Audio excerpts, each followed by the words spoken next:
Oi, pessoal, tudo bom?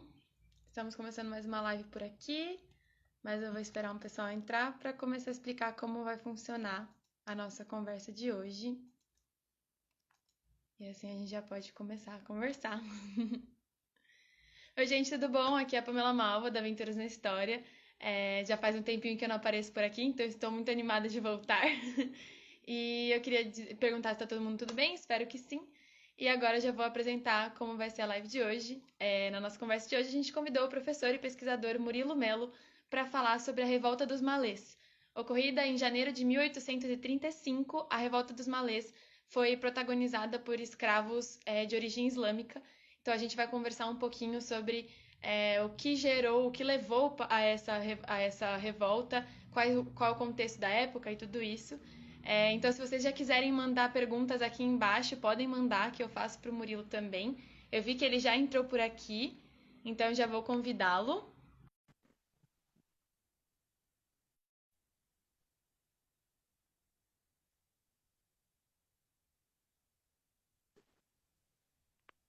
Oi, Murilo, tudo bom? Tudo bom, Pamela? Como vai? Boa tarde. Tudo certo, estou muito animada para a nossa conversa. Mas antes de Que tudo, bom. você me escuta bem, me vê direitinho? Perfeitamente, perfeitamente. Então tá ótimo. Murilo, muito obrigada por ter aceitado conversar com a gente mais uma vez. Já é uma reincidência aqui na Aventuras, né? Então a gente fica muito feliz de poder contar com você. E obrigada de verdade por aceitar nosso convite. Sou eu que agradeço o convite. É um prazer estar aqui nessa tribuna. Me sinto honrado. Virei sempre que vocês me chamarem. É isso, então a gente já sabe que podemos chamar sempre. Podem me chamar sempre. É um prazer estar aqui com vocês. Que bom, fico muito feliz. Murilo, já colocando a mão na massa, na verdade, antes de entrar no assunto da Revolta dos Malês, eu queria primeiro fazer um geral e te perguntar qual a importância de conhecer, estudar, discutir episódios como a Revolta dos Malês e como outros que existiram na história do Brasil e que não tiveram os protagonistas que a gente vê, por exemplo, em livros de história. Qual a importância de falar sobre esses assuntos? Ótimo, ótimo. Para a gente pontuar cronologicamente, para os que estão assistindo a gente, a Revolta dos Malês aconteceu em 1835, para vocês conseguirem se basear, né? 1835 a gente está vivendo o período regencial, né? O trono está vazio, Dom Pedro tinha abdicado ao trono em 1831, o filho dele não tinha uma idade X para alcançar esse trono. Então, esse período regencial que vai durar 9 anos na história do Brasil deixará marcas assim indeléveis, né? Então, para vocês compreenderem, de 1831 a 1840, o território que a gente conhece como Brasil vai arder em chamas, né? Vai ter diversas revoltas separatistas, né? E de outras finalidades também. Pois bem, conhecer a revolta dos malês, conhecer a sabinada, entender a balaiada, entender a farroupilha, é, é, a cabanagem no Pará, é você compreender aquele momento. Você estudar essas revoltas, você ler essas revoltas, você consegue adentrar naquele momento, você começa a compreender que o Brasil foi uma construção, né? As pessoas que nasceram nos anos 2000 ou no século 20, né, todos que estão aqui nos ouvindo agora, eles naturalizam completamente compreensível essa naturalização. Você nasceu em 1980, 1970, em 2000, você já nasceu com um país pronto, então você acha que esse país sempre existiu. E você mergulhar nessas revoltas é você entender que esse país nem sempre existiu, que esse país é fruto de uma construção humana, é fruto de uma ideologia. E as revoltas regenciais, elas aconteceram 9 anos, começaram a eclodir 9 anos depois do início da confecção do Brasil. Digamos que o Brasil foi confeccionado em 1822, a partir da independência, a partir de alguns grupos políticos, ideológicos, de algumas elites brasileiras, eles vão resolver se unir e, diferente da América Espanhola, a gente vai formar um único bloco. A América Portuguesa vai formar um único bloco, vai adotar a monarquia, mas essa monarquia não dialogava com todos, né?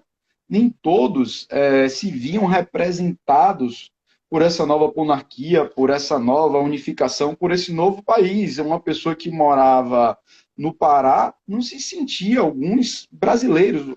Ser brasileiro era uma novidade. A gente já nasceu com isso naturalizado, a gente já naturaliza, acha que é normal, que é comum, né? Não consegue nem compreender, às vezes, o que eu falo, quando eu falo em sala de aula, mas professor, como assim o Brasil não existia, professor? Como assim tinha pessoas que viviam no território nacional de hoje e não queriam fazer parte? Sim, vários colonos, não existia nenhum termo brasileiro, né? Não existia o termo brasileiro, você era um colono, você era um português que morava longe da metrópole, distante, além mar, né? Você vivia além mar. Não tinha esse sentimento de brasilidade. O Brasil, quando Portugal aqui chegou, dividiu em capitanias hereditárias e a gente não tinha uma unidade cultural, a gente não tinha uma unidade. Essa unidade cultural, essa unidade de leis vai ser construída ao longo do tempo, né? Começa em 1822, com o processo do nosso patrono da independência, né, com Bonifácio, com o grupo de Bonifácio, com Dom Pedro, e ele vai permanecer, né, e eu diria com Getúlio que isso vai se firmar com a Semana de 22, com a tentativa de criar uma arte brasileira.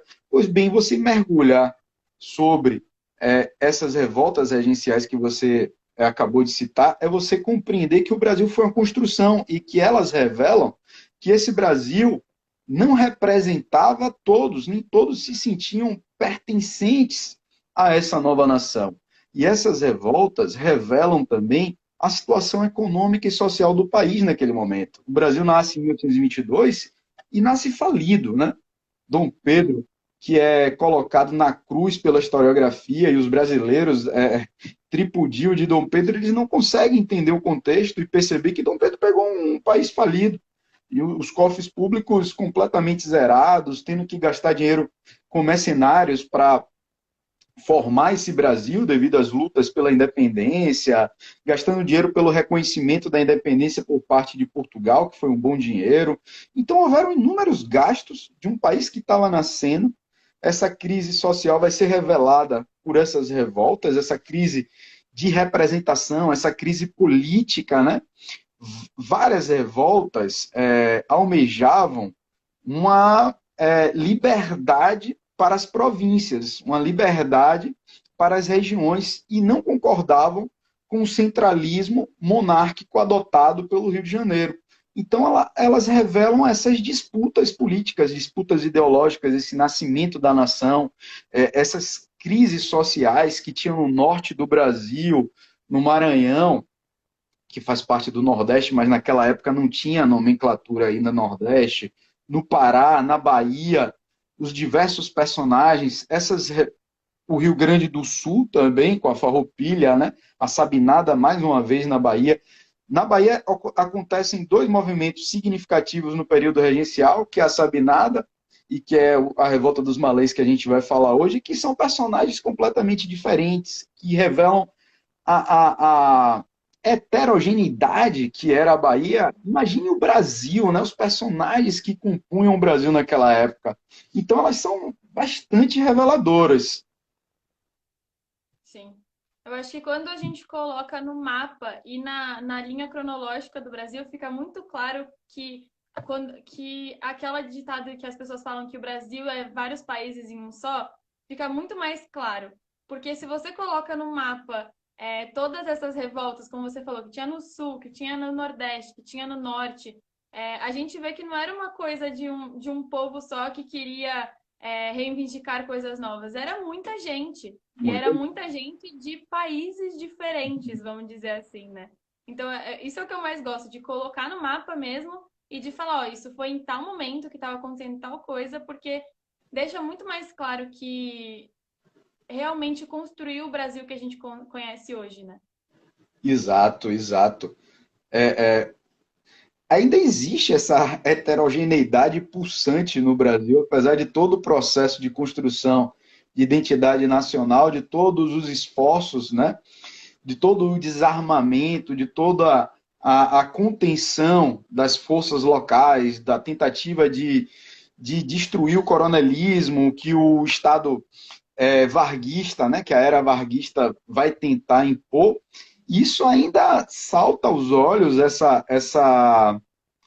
essas idiosincrasias, essas localidades que o Brasil tem ainda. O baiano tem um jeito de ser totalmente próprio, né? A Bahia é uma república dentro de uma outra república, né? A Bahia se comemora muito mais o 2 de julho, que é o dia da independência da Bahia, é uma data muito mais significativa para os baianos do que o 7 de setembro. O 7 de setembro não tem um apelo popular e a participação popular esfuziante que tem o 2 de julho. Então isso é incrível. No Rio Grande do Sul, a Farroupilha, né? O mês de festa tem muito mais significado para o gaúcho, né? A independência do Rio Grande do Sul, a questão Farroupilha, do que o 7 de setembro. Então o Brasil ainda respira essas diferenças que nos tornam muito mais rico, muito mais interessante, muito mais plural, né? Isso nos faz únicos, né? Com certeza. Agora, Murilo, entrando mesmo, indo de cabeça na Revolta dos Malês, que o pessoal aqui já está comentando que gosta muito desse tema, eu também estou muito ansiosa para a conversa. Eu queria começar te perguntando, ainda falando um pouquinho de contexto, falando um pouquinho do que estava acontecendo na época, eu queria que você comentasse como era a vida dos escravizados de origem islâmica no Brasil Império, porque não sei, para mim, pelo menos, isso é uma coisa que eu não escuto muita gente falando sobre, desse recorte de escravizados islâmicos, né? Meus alunos sempre se assustam, é um tema que eles ficam bastante curiosos e vão pesquisar depois da aula. É incrível como essa temática mexe com os brasileiros, né?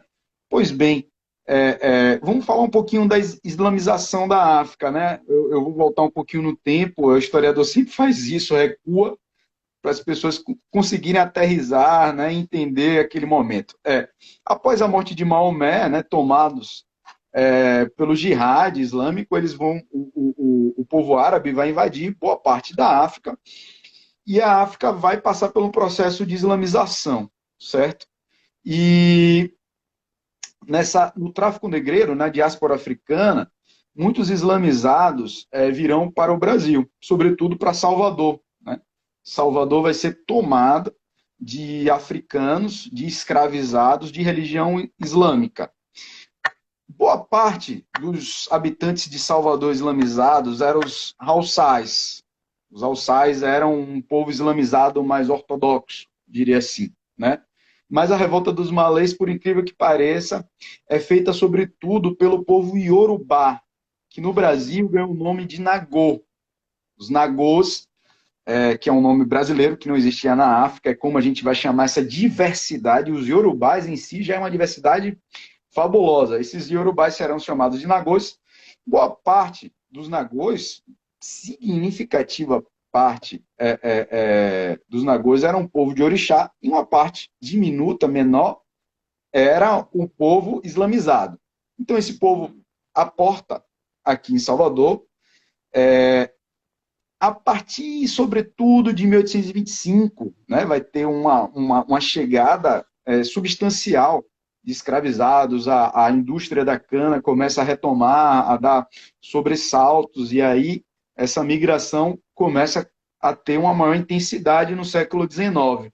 De 1800 a 1835, nesses 35 anos, Salvador é tomada de inúmeras revoltas de caráter revoltoso, de caráter insurgente, né, de rebeliões, sobretudo de origem africana, de escravizados. Né? A gente vai ter cerca de 30 revoltas somente em Salvador.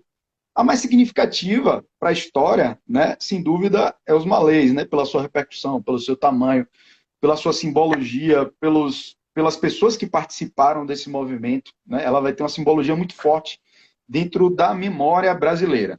Como esses islamizados viviam em Salvador? Salvador, a maioria dessas revoltas que eu citei, grande parte dela, das 30, 28 foram revoltas rurais. As revoltas eram, sobretudo, rurais, as revoltas no campo. Né? Salvador era uma metrópole, Salvador era a maior cidade, o maior porto do Atlântico Sul do planeta Terra era Salvador, era uma cidade cosmopolita, era uma cidade que é, é, alemães viviam em Salvador, ingleses, o bairro da Vitória, que é um bairro super tradicional de Salvador, até hoje o Corredor da Vitória era um bairro construído por ingleses, né? Os ingleses tinham casas na Vitória, a partir da abertura dos portos eles vão invadir Salvador, né? Como Salvador era cosmopolita em relação aos africanos. A gente tinha africanos de várias e várias etnias, né? A gente tem essa visão homogênea dos africanos, mas inúmeras etnias vão viver em Salvador, e Salvador era uma cidade muito mais cosmopolita do que era hoje. Hoje a gente tem quase 3 milhões de habitantes, é uma cidade grandiosa para o mundo, né? A Europa não tem, é difícil você ter na Europa uma cidade com 3 milhões de habitantes, mas Salvador, na época, com 65 mil habitantes, era muito mais cosmopolita pela sua diversidade, né? Então, como esses homens que viviam em uma urbis, no espaço urbano, sobreviviam, do que eles viviam, boa parte dos islamizados que vão compor os malês eram ex-escravizados, né? São chamados pela historiografia de negros forros, alforriados, libertos. Eles, por trabalharem na urbis, eles eram chamados de ganhadores, ganhadeiros, escravos de ganho, né? Eles vendiam seus serviços. Ao longo de 9 anos, 10 anos, eles juntavam dinheiro e com muito sacrifício compravam a sua alforria. Então, uma parte significativa dos malês, malês significa imalês, que na língua iorubá é islâmicos. Malês significa islâmicos. Então, eles eram, sobretudo, todos que vão fazer parte do movimento eram escravizados urbanos, diferente da grande maioria das rebeliões que vão acontecer na Bahia naquele momento. Somente 2 vão ser revoltas urbanas. Eles trabalhavam como pescadores, eles carregavam a cadeira de arruá, né, que é uma marca da nossa escravidão, eles carregavam água, né, na cabeça, não tinha encanamento. Salvador sempre foi a capital do Brasil, a principal cidade, e não tinha encanamento em Salvador e nenhuma cidade brasileira, né? Então você tinha que carregar água na cabeça, dejetos, você carregava dejetos na cabeça, e invariavelmente você caía dejetos, né, humanos sobre os escravizados, e eles, ao o sol incidir na pele, eles ficavam parecendo tigres rajados, né? Daí vem o nome que a historiografia chama de escravos tigres, né? Eram os escravizados rajados pelos dejetos que caíam, que eles carregavam. Muitos eram estivadores, né? Muitos do movimento dos malês eram estivadores. Enfim, eram ganhadores, eram escravos de ganho e tinham uma certa liberdade. Por viver na urbis, é difícil você ter escravizados urbanos. A maioria dos escravos iriam para a lavoura, trabalhar sobretudo no Recôncavo Baiano. O Recôncavo Baiano era o lugar onde esses escravizados iriam viver, iriam trabalhar na lavoura de cana, na lavoura de fumo, que sempre foi muito forte, a economia de fumo na Bahia e no Brasil. A Bahia sempre foi uma produtora significativa mundial de fumo, né? O algodão também, né? Principalmente mais acima, no Nordeste, no sertão, o algodão. Enfim, a maioria dos escravizados viviam no recôncavo, nas lavouras, e esses que viviam na zona urbana gozavam de uma maior liberdade. Eles tinham a liberdade de ir, liberdade de vir. Tinha alguns escravos de ganho que não dormiam, que não moravam na casa do patrão, né? Se tem a visão estereotipada de escravidão, que todos os escravizados viviam na casa do patrão, sob a batuta do patrão, não. Alguns viviam forros, e escravos escravizados viviam às vezes numa mesma casa, compartilhavam o mesmo recinto, né? Uma parte significativa dos malês eram alfabetizados, né? Quebra mais um paradigma aí, aquela visão de que todo escravizado ou todo africano era ágrafo, era analfabeto. Não, eles carregavam consigo várias suras, né, que eram passagens do Alcorão em bolsas de couro, foram encontradas. A gente ainda tem essas bolsas entre nós, né? Temos fotografias dessas bolsas que eles guardavam. enfim, colocavam entre os abadás eram as roupas que eles usavam, né? No Carnaval da Bahia, o famoso Carnaval da Bahia, as roupas utilizadas são chamadas de abadá, né? Antigamente se chamavam mortalha, hoje são chamadas de abadá, que lembra essas roupas islamizadas, né? Então, eles viviam na urbes, boa parte era forros, né? Livres, escravos livres, né? E tinha uma certa liberdade de ir e vir, de se encontrar, de fazer reuniões. Então, essa visão que coisifica o escravo não é uma visão da historiografia contemporânea. Né? O escravo, é, diante de toda a dor, diante de todo o castigo, diante de toda a marginalização, ele faz de tudo para permanecer na condição de ser humano, né? Sim. E é uma visão que depois que você conhece, faz total sentido com essa pluralidade que a gente está falando desde o começo, né? Faz todo sentido que realmente até mesmo os povos que eram subjugados, os povos que eram colocados como inferiores na época, eles tinham as suas diferenças também, né? Não eram todos o mesmo povo, não era tudo a mesma coisa, como muita gente imagina. Agora, Murilo, a gente estava falando, você estava apontando que eles tinham essas diferenças, esses direitos diferentes dos outros escravos, vamos dizer assim. Só que eu queria saber, a repressão era muito parecida? Eles sofriam um preconceito parecido? As tropas imperiais faziam uma repressão parecida neles? Como funcionava o Estado? Como o Estado olhava para eles, vamos dizer assim? Pois bem, o fato de você ser negro no Brasil império, ou no Brasil republicano, ou na atualidade, né, no Brasil contemporâneo, você já tem uma distinção de tratamento. Né? O racismo ele é vivo, ele é presente, ele se faz presente no império, no século XIX, e ainda mais, porque a própria ciência legitimava isso a partir de estudos de cronologia, de estudos de Lombroso, né? Que no Brasil vai ter um eco, né? Vários professores, a academia brasileira, né? As universidades, as faculdades brasileiras vão repetir esse discurso racista, esse discurso evolucionista, esse discurso positivista, né? E o fato de você ser negro, você já sofre um preconceito tremendo no século XIX, né? Você ser islâmico, você ser islamizado, você ainda sofre o preconceito de não ter a religião oficial, né, do Brasil, que era a religião católica, a religião cristã. Então você, enquanto malê, você vivia sob a égide de inúmeros preconceitos. Você era negro, você era estrangeiro, boa parte não, todos os homens que comporam a revolta dos malês eram africanos. Não houve nenhum participante da revolta dos malês que fosse brasileiro, que fosse um escravizado que tivesse nascido aqui. Existia uma distinção muito grande entre eles, entre os escravizados oriundos de África e os escravizados que viviam no Brasil. Eles eram muito mal vistos, os escravizados brasileiros. Os africanos os chamavam de crioulos, de que já tinham se vendido para o sistema, né, de que já tinham aceitado a religião cristã, de que já tinham sido aculturados. Então, é um movimento eminentemente africano, somente africano. Não tem nenhuma participação de um escravizado que tivesse nascido aqui. Então, isso é muito interessante.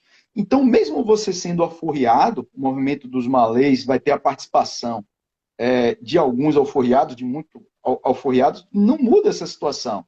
Você não vai, não, as portas não irão se abrir na sociedade do Brasil Império do dia para a noite porque você foi alforriado. Né? Você continua sendo negro, você continua carregando essa marca, você continua sendo um pária, um estrangeiro na visão da sociedade brasileira extremamente conservadora do século XIX, você é um islamizado, você, a maioria dos escravizados sabia algumas palavras de português para se comunicar, mas boa parte falava um outro idioma, então você sofria N preconceitos, né? A vida de um malê, a vida de um islamizado, sem dúvida alguma, não era fácil, né? Era uma vida difícil, né? Era uma vida marcada por preconceitos, por marginalização, foi algo, foi uma vida extremamente de resistência, de luta, né, de dificuldade, né? Daí isso explica a necessidade de se rebelar, a necessidade de dar vida, de dar voz a uma mudança de perspectiva, e a Revolta dos Malês é a prova viva dessa necessidade, né? Desse preconceito, dessa marginalização. Sim. Agora, entrando um pouquinho mais nessa parte do que gerou a revolta dos malês, né? Do que levou, a gente já está encaminhando mais ou menos para isso. Então, eu já queria te perguntar de uma vez. Porque a gente pode ter a visão, por exemplo, quando você faz o recorte da religião islâmica, a gente pode ter a impressão de que a revolta dos malês teve uma origem muito religiosa, né? Foi muito gerada pela religião, esse movimento foi muito relacionado com a fé, vamos dizer. É, Mas era só sobre isso?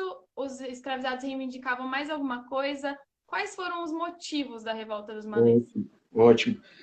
A primeira notícia, né, o primeiro relato historiográfico, de cunho historiográfico sobre a Revolta dos Malês é de 1907. Ela é de 1835. A gente tem os autos do processo, até hoje essa documentação, a gente tem maçarocas desse processo, estão no arquivo público do Estado da Bahia, é um prato cheio para historiadores e curiosos, né? Uma das principais fontes documentais da história do Brasil. Ele fica na Baixa de Quintas, né? Eu tenho muitas tardes da minha vida lá, com grande prazer, adorava ter tempo de ir até o Arquivo Público do Estado da Bahia.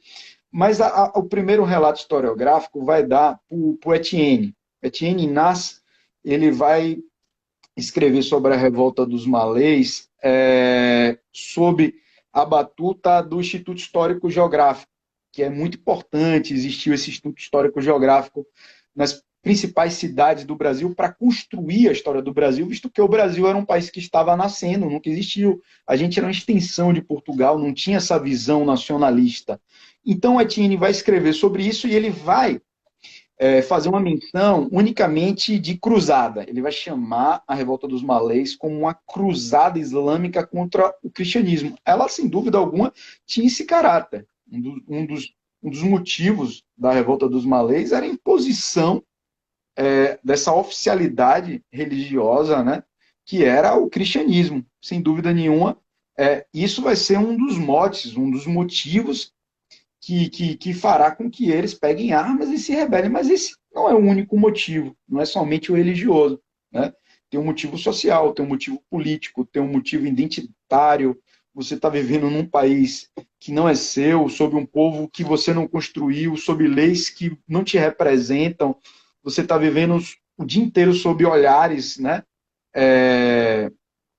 de brancos sobre você. Então é um movimento que busca uma identidade, que busca uma representatividade, que busca uma representatividade política, uma representatividade cultural, uma representatividade identitária, uma representatividade religiosa. Então, dentro desse caldeirão que vai entrar em ebulição e vai estourar no dia 24 de janeiro, na madrugada do 24 de janeiro para o dia 25, que é o dia de Nossa Senhora da Guia, vai ter todos esses ingredientes aí que vão levar esses homens, sobretudo homens, né? A gente tem a participação de mulheres, mas a gente não tem nenhuma documentação que prove que elas tiveram uma participação no levante em si. Elas participaram na confecção do levante, né?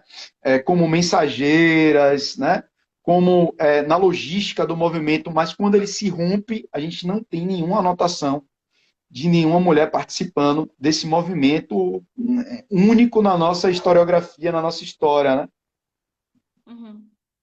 E você poderia apontar para a gente algum personagem, por exemplo, que se destacou no movimento da Revolta dos Malês? Teve alguma pessoa que Tem, estava à frente do movimento? Existiu essa figura? tem vários, tem vários. Mas eu primeiro vou destacar o papel de uma mulher, se você me permite, a mãe de Luiz Gama, que é uma das figuras mais representativas de origem africana do nosso país, é um rábola, é um homem que vai nascer em Salvador, vai ser vendido pelo seu pai, vai estudar no Rio de Janeiro, vai viver no Rio de Janeiro, vai ser vendido como escravo e vai se tornar uma das principais vozes da abolição, né? Vai conseguir a liberdade de inúmeros escravizados, né? E é um homem extremamente inteligente, sagaz, articulado, é uma das biografias mais relevantes da nossa historiografia. Luiz Gama não participa do movimento, ele não tinha ainda nascido, mas existe uma literatura em que a sua mãe, a Luísa Maim, participou. A gente não tem um registro histórico, eu não posso aqui afirmar que a Luísa Maim participou do movimento. Luiz Gama deixou uma carta para sua mãe. Ele deixou uma carta para sua mãe, né, perto da morte, e ele cita o nome de Luísa Maim. A gente não tem a documentação, infelizmente, de Luísa Maim, a não ser essa carta. Ele vai dizer que a mãe dele era quituteira, era forra, era uma ganhadeira que vivia nas ruas de Salvador. Lembra muito o que a baiana faz hoje, a simbologia da baiana do acarajé, de ficar na esquina com o tabuleiro, né? A baiana do acarajé é uma permanência histórica fabulosa dentro da nossa identidade, é algo riquíssimo a baiana do acarajé. E a Luísa Maim era uma quituteira. Ela possivelmente tenha participado fazendo o papel de trocar informações, mas a gente não pode comprovar. A Luísa Maim é uma figura importantíssima no movimento, mas eu não tenho como comprovar historicamente, né, a participação dela. Eu vou destacar aqui a participação de um senhor. O nome dele é Pacífico Licutã. De Pacífico ele não tinha nada. O nome foi empregado errado. Né? O nome dele, Pacífico Licutã, é um nome cristão. Ele recebeu esse nome quando veio viver aqui. O nome dele, Nagô, é Bilal. Ele vai ser o grande articulador do movimento, era um sujeito politizado, ele vai participar ativamente da confecção desse movimento, e ele vai ser preso antes do movimento ocorrer. Ele vai ficar na Casa de Câmara e Cadeia, que é um edifício belíssimo de Salvador, para mim é um dos edifícios que mais simboliza a história do Brasil. Acho que o Brasil deveria vender melhor aquele edifício. Ele fica muito próximo do palácio onde Tomé de Souza, onde o governador-geral vivia, né, onde o vice-rei do Brasil vivia. Ele fica quase que, ele fica ao lado, assim, ele fica na praça principal do poder português no período colonial. É um prédio belíssimo. Tinha a Casa de Câmara e embaixo era a cadeia. Ele não foi preso por insurgência, por nenhum motivo desse. Ele foi preso pelo fato de uma dívida do seu patrão. Como o seu patrão não conseguia pagar uma dívida, ele foi aprisionado. E isso causou uma comoção sobre a comunidade, essa prisão, na visão deles, injusta sobre Pacífico Licutã, e ele vai ser o líder do movimento mesmo estando preso. E quando o movimento é deflagrado, no dia 25 de janeiro, na madrugada, a primeira coisa que eles farão, eles vão ser surpreendidos. Eles estavam na ladeira da praça, que é uma ladeira, até hoje existe, atrás da Casa da Câmara e Cadeia, muito próximo ao Pelourinho, ao Centro Histórico de Salvador, cartão postal do Brasil para o mundo, né? O Pelourinho é uma das grandes marcas, né? Dos grandes sítios do Brasil para o mundo. Muito próximo à Casa de Câmara e Cadeia, eles estavam na casa número 2. Eles estavam lá na casa número 2, eles foram entregues, né? A polícia, o juiz de paz começou a castá-los, a procurá-los, porque ele recebeu informações, né? Uma delação de que estava por vir esse movimento. Aos guardas adentrarem no recinto, vão ser surpreendidos por 60 homens aproximadamente, que vão atropelar o guarda, literalmente os guardas, né, os praças, e vão subir a ladeira e vão direto para a Casa Câmara e Cadeia tentar libertar Pacífico Licutã, que era o seu grande líder. Né? Não vão conseguir, os guardas da Casa Câmara e Cadeia vão resistir, e de lá eles vão tomar as ruas do Centro Histórico de Salvador, né? A gente tem, todas as ruas ainda existem, né? Eles vão até ao Corredor da Vitória, que é esse bairro dos ingleses que eu te falei, que é um bairro super nobre de Salvador, é um bairro que continua mantendo o seu charme, é muito belo o Corredor da Vitória. Depois eles voltam, vão ter um confronto com a polícia no quartel de São Pedro, que é próximo ao bairro da Vitória.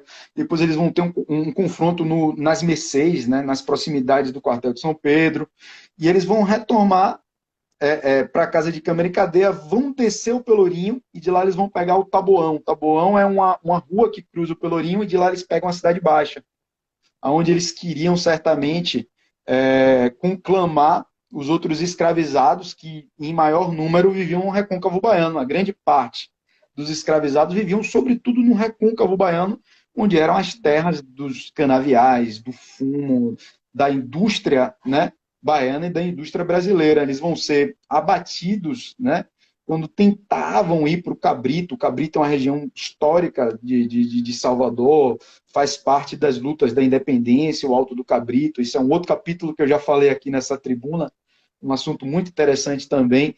E antes de chegar no Cabrito, em Água de Meninos tinha um quartel, hoje é onde tem uma feira, a Feira de São Joaquim, onde saem os ferribotes para a ilha de Itaparica, e lá no quartel, cerca de 70 homens serão abatidos, né? Cerca de 10 homens das guarnições morrerão, muitos serão presos, a devassa será instaurada, né? E muitos serão deportados, muitos levarão açoites, né? Serão açoitados e alguns serão assassinados, né? Alguns serão mortos, pagarão com a pena de morte e serão executados no Campo da Pólvora. Até hoje, Salvador guarda esse sítio, esse bairro, Campo da Pólvora, onde tem um quartel até hoje, e é lá chamado também pelos antigos de Campo dos Mártires. Né? Campo dos Mártires é um nome em alusão às pessoas que fizeram rebeliões, que lutaram pela liberdade, foram mortos ao longo da história nesse sítio importante de Salvador. Uhum. Nossa, você foi contando toda a trajetória, eu fui ficando arrepiada, porque só de saber que essas mesmas ruas continuam ali, deve ser muito louco andar por esses lugares sabendo que tudo isso aconteceu ali e saber que há tanto tempo atrás essas pessoas revolucionárias estavam marchando por ali, reivindicando seus direitos. Eu fico inteirinha arrepiada só de você falar. É isso. Eu fiz uma live. Geralmente eu falo sobre esse tema, um dos temas que eu pesquiso, que eu leio, que eu escrevo. Eu fiz uma live com outro canal, muito significativo de representação de matriz africana no Brasil, se você me permitir, que é o Capoeira Legado Negro, canal, uma página excelente, eles fazem um trabalho belíssimo. A gente fez essa live, eles me convidaram, e eu consegui gravar essas ruas. Eu fiz algumas tomadas onde essas ruas, as mesmas ruas onde eles passaram, eu gravei uma tomada nas Mercês, eu gravei uma tomada no Corredor da Vitória, eu gravei uma tomada, uma filmagem caseira no Forte São Pedro, no quartel, onde eles foram batidos, uma na Rua do Tabuão e uma em Água de Meninos, onde eles vão ter esse confronto, e uma na Casa de Câmara e Cadeia, onde eles tentaram libertar o Pacífico Licutã, né, o grande líder deles. Nossa, é muito mais do que a história nos dias de hoje. Eu acho que é como se fosse um documento histórico físico, né? Que você É literalmente consegue entrar no lugar e estar onde tudo aconteceu. Eu acho isso fenomenal. A É muito Bahia, legal que a gente ainda possa ter a oportunidade, e eu arrisco dizer o privilégio de visitar esses lugares, né? E de estar tudo lá ainda, porque é muito fácil derrubar esses lugares antigos do século XIX, do século XX. É muito. Não quer dizer muita coisa para muita gente, né? Então é muito bom que ainda esteja lá. algumas ruas tiveram que ser alargadas, né? Antes eram ruas para passar carruagens, carroças, eram mais estreitas. Algumas, no bojo da modernidade que Salvador vai viver diante do seu governador polêmico, bastante significativo, modernizante, que é JJ Seabra. Algumas ruas vão ganhar outras feições, mas elas estão lá no mesmo lugar, alguns edifícios estão no mesmo lugar. Isso é uma fonte e é um motivo de representatividade, né? Que o baiano tem, que o sujeito do recôncavo. Salvador é uma extensão do recôncavo, o final do recôncavo, né? O soteropolitano é, sobretudo, uma pessoa do recôncavo baiano.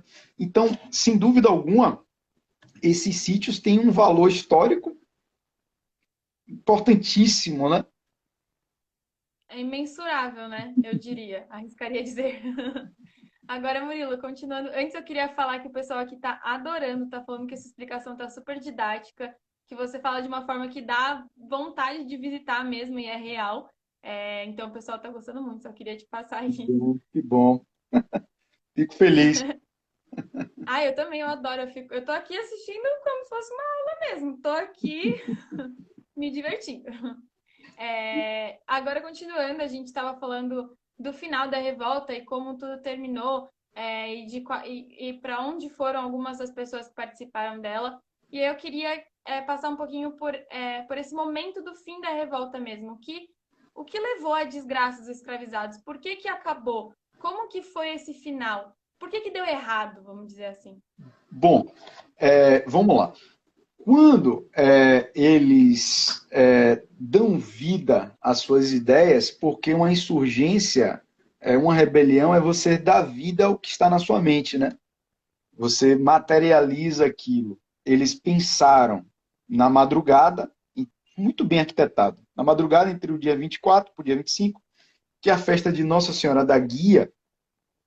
Nossa Senhora da Guia é a atual festa do Senhor do Bonfim, que é uma das festas mais significativas da baianidade, onde inúmeros baianos sobem a sagrada colina, né? Fazem um trajeto de 8 quilômetros. Então, a cristandade, né? Os baianos estariam na Cidade Baixa, muito afastados. Então, ele foi muito bem arquitetado. Eles queriam ganhar as ruas com o policiamento mais enfraquecido e era o final do Ramadã. O Ramadã é o mês mais importante para os islamizados, o final do mês é o momento que eles estão mais fortes espiritualmente. Então a data foi extremamente pensada, né? Arquitetada do ponto de vista de otimização e do ponto de vista simbólico, de força espiritual. Então o que é que acontece? Quando eles iniciam e deflagram um movimento, antes de iniciar esse movimento, eles vão ser surpreendidos com alguns policiais devido à delação. Isso já vai enfraquecer o movimento. A delação vai enfraquecer um pouco o movimento. Mesmo assim, eles vão ganhar as ruas, né? Vão marchar nessas praças, nesses sítios, por quase toda Salvador daquela época. Salvador, naquela época, se resumia basicamente a esse espaço que eu estou dizendo.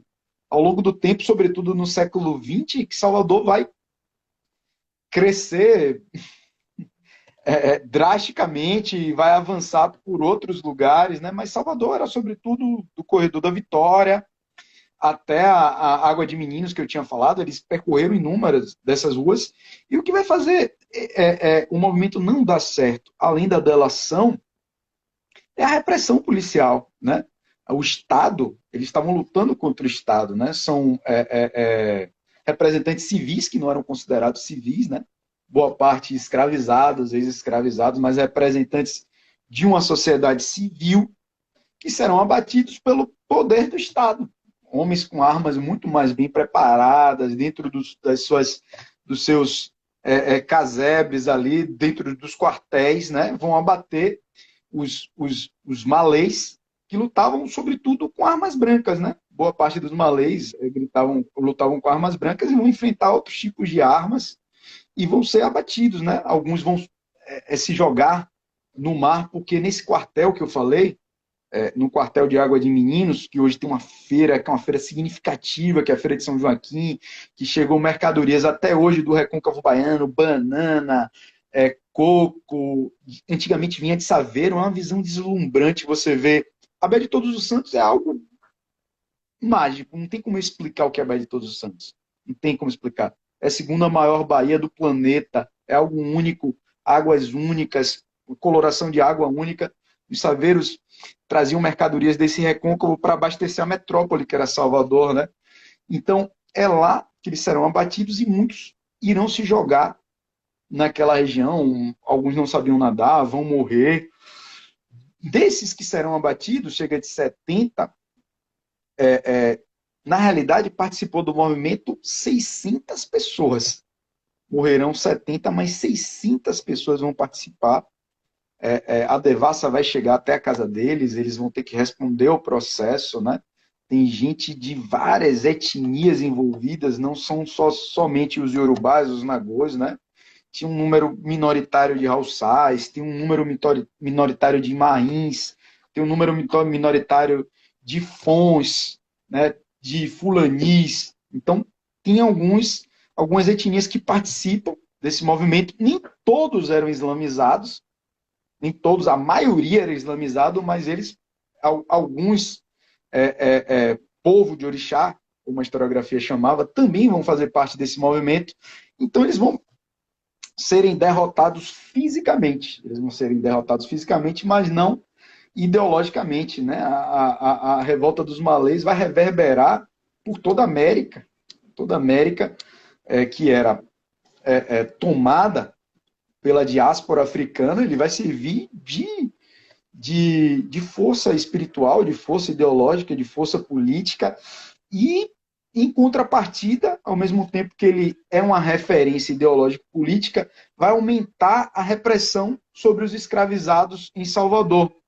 A repressão vai aumentar drasticamente, as reuniões não vão ser mais aceitas, um deputado imediatamente vai pedir a expulsão do Brasil, o exílio do Brasil, de todos os escravizados e forros africanos que estivessem movidos em alguma rebelião. Os forros baianos, né, os ex-escravizados, né, os alforriados da Bahia, não vão ser mais aceitos em algumas cidades, né, eles vão ser extremamente mal vistos. Né, no Rio de Janeiro, não vão abrir a possibilidade para que os alforriados baianos adentrassem na cidade do Rio de Janeiro. Tamanho medo que a sociedade cristã e o Estado ficará a partir da rebelião malê, né, da revolta dos malês. Uhum.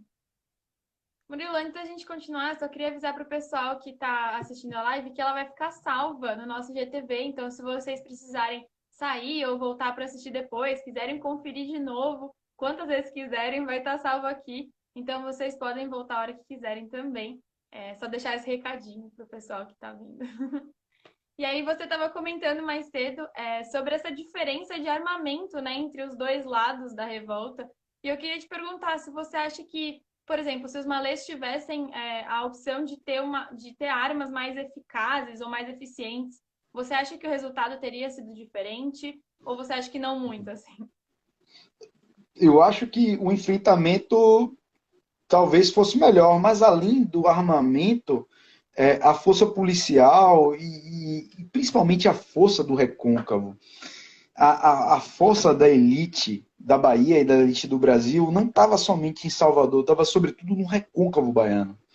Da maioria dos políticos que faziam parte, representando o Brasil imperial, chegaram alguns anos de um terço ser do recôncavo baiano. Quase todos os políticos que representavam o poder instituído no Brasil eram do recôncavo baiano. É uma força política, é uma força econômica sem igual na história do Brasil. A força desse recôncavo que hoje está vivendo uma outra situação, né? O Brasil se modificou, o mundo se modificou, mas a força política brasileira sempre foi o recôncavo. Todos os principais políticos, ou quase todos, vinham desse recôncavo.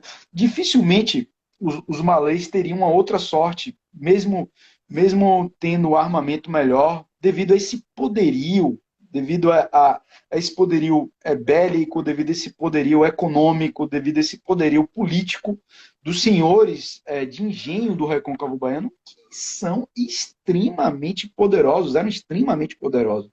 Eles vão ter força para expulsar Portugal daqui, né? Quem vai expulsar Portugal da Bahia e vai proclamar a independência da Bahia, sobretudo os senhores de engenho do recôncavo baiano, eles que vão apostar dinheiro, né? Fomentar monetariamente essa guerra da Bahia contra Portugal, além de Dom Pedro I ter contratado também. Dom Pedro I foi importante, assim como a elite do Rio de Janeiro, em ter contratado alguns mercenários para a independência da Bahia, como o Lord Cochrane, né? Como o general Labatut, que é um general que tinha lutado com Napoleão Bonaparte, foi um general de Napoleão, vem lutar na Bahia, e muitos serão mantidos por esses senhores do recôncavo. É difícil bater de frente com pessoas tão poderosas militarmente, e uma guerra ganha-se sobretudo com dinheiro. Né? A gente acha que a guerra ganha com coragem, com bala, mas a guerra ganha-se com estratégia, com alimentação e com provisões, com víveres. Né? Você tem que ter dinheiro para ganhar uma guerra, né? Para organizar um confronto. Né? Seria difícil, né? Sim.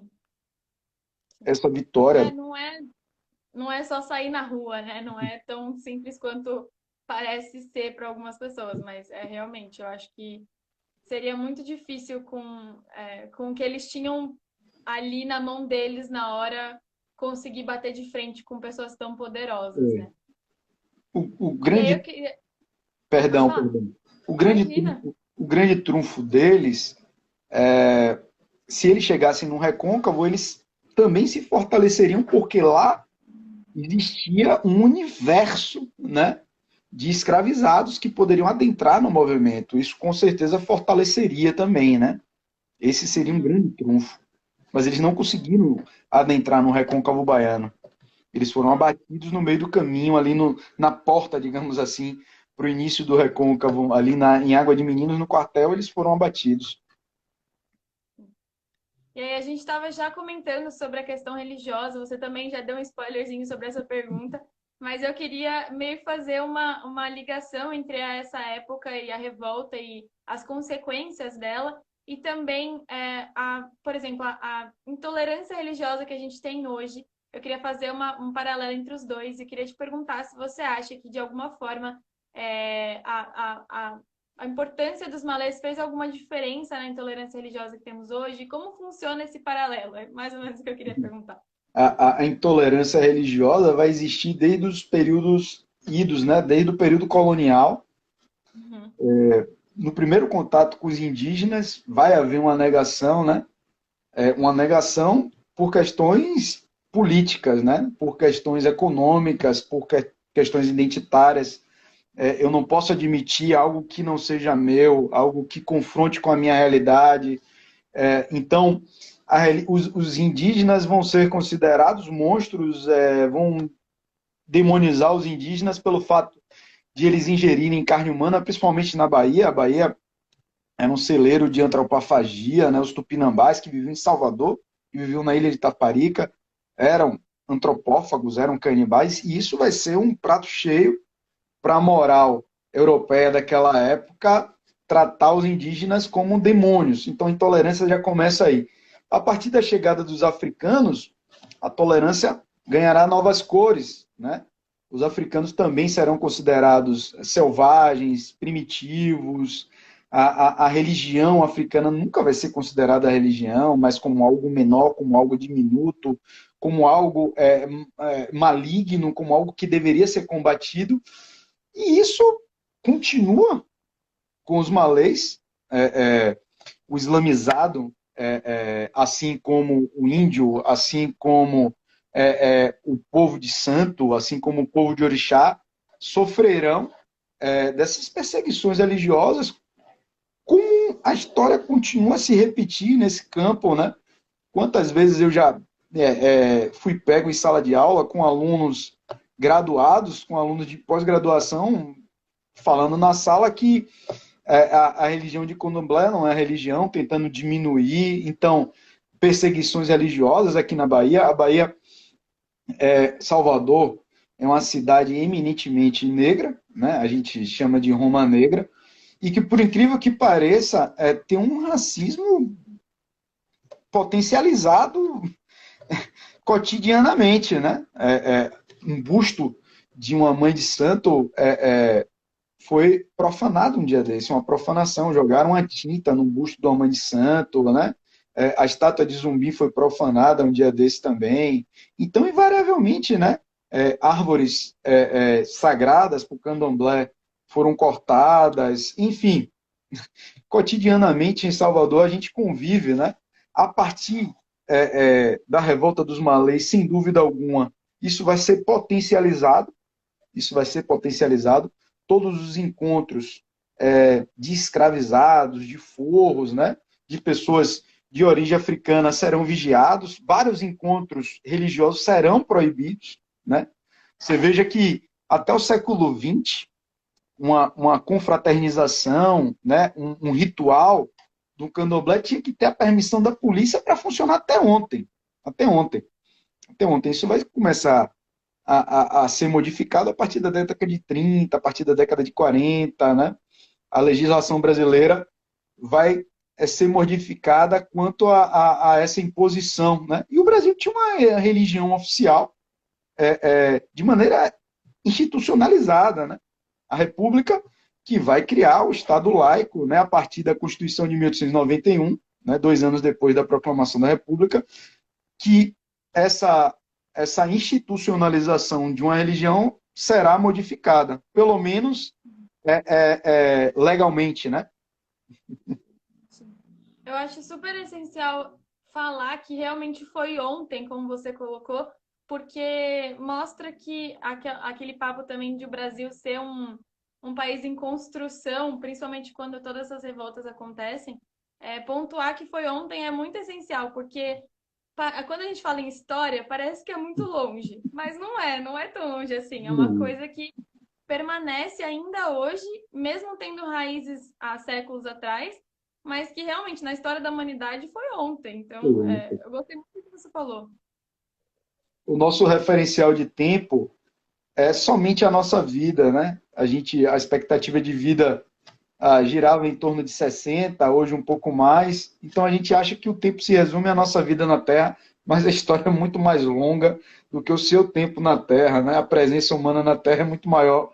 Então, 100 anos para a história, eu falo para meus alunos sempre, né? 100 anos é um piscar de olho.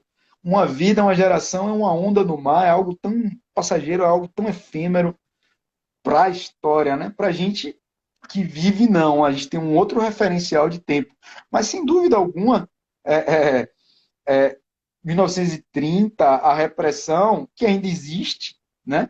Ainda existe, ela foi ontem e continua a existir, né? Ela é contemporânea, ela é viva, né? Ela se faz presente à luz do dia. Murilo, a gente infelizmente já está se encaminhando para o final, o que é uma pena, mas para a gente já ir nesse sentimento do finalzinho da live, lembrando que vai ficar tudo salvo, então quem quiser voltar a assistir ou quem chegou agora vai ficar tudo salvo no nosso IGTV, é só dar uma olhada depois. Murilo, eu queria te perguntar se você tem alguma obra sobre a Revolta dos Malês para indicar, algum livro que você acha essencial as pessoas lerem para entenderem um pouco melhor esse movimento. A maior autoridade de revolta, sobre a revolta dos malês no mundo, no planeta, é João José Reis, né? Ele é o grande pesquisador, é a minha referência, né? Desde que eu me interessei pelo tema, ainda garoto, adolescente, esses temas sempre povoam o meu imaginário. Eu sempre trilhei as minhas pesquisas e as minhas leituras a partir de João José Reis, que é um historiador baiano, é uma pessoa super gabaritada que faz um trabalho belíssimo. Então, tem vários vídeos de João José Reis no YouTube, palestras, seminários. Tem um livro Rebelião Escrava no Brasil, Rebeliões Escravas no Brasil, que é uma obra-prima. Leiam João José Reis, que é uma leitura ímpar dentro dessa temática abordada aqui hoje. É isso. Eu vou deixar também a indicação na legenda da postagem do vídeo para o pessoal também ter tudo escrito bonitinho. E aí, se você quiser depois me passar outras obras sobre esse tema e outros também, eu também coloco lá embaixo para quem quiser ler. Ótimo, Então, ótimo, ótimo. então é isso, Murilo. Muito, muito obrigada.